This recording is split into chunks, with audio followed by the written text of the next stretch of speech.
Sebanyak 27 orang anggota Dewan Perwakilan Rakyat Daerah Kota Palembang mengikuti rapat paripurna ke-7 DPRD Kota Palembang masa persidangan pertama dengan agenda pemandangan umum fraksi-fraksi terhadap LKPJ Wali Kota Palembang tahun 2018. Sidang dipimpin oleh Mulyadi, Wakil Ketua DPRD Palembang.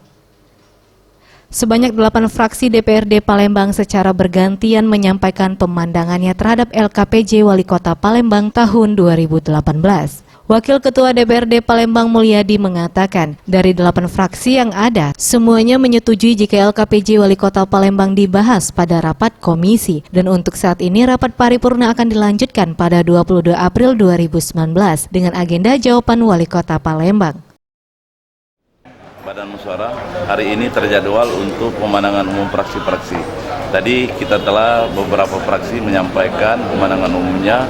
Selanjutnya akan ditindaklanjuti untuk jawaban Wali Kota Palembang pada paripurna tanggal 22 April setelah pemilu.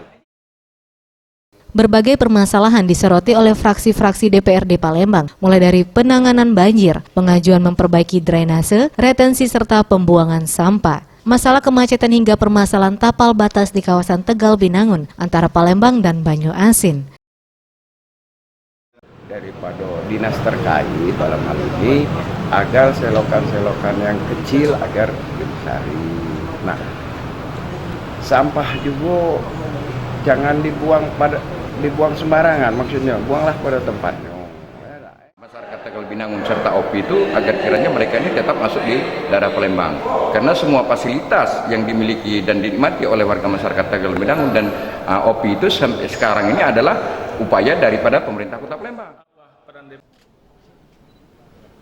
Tim Liputan Sriwijaya TV.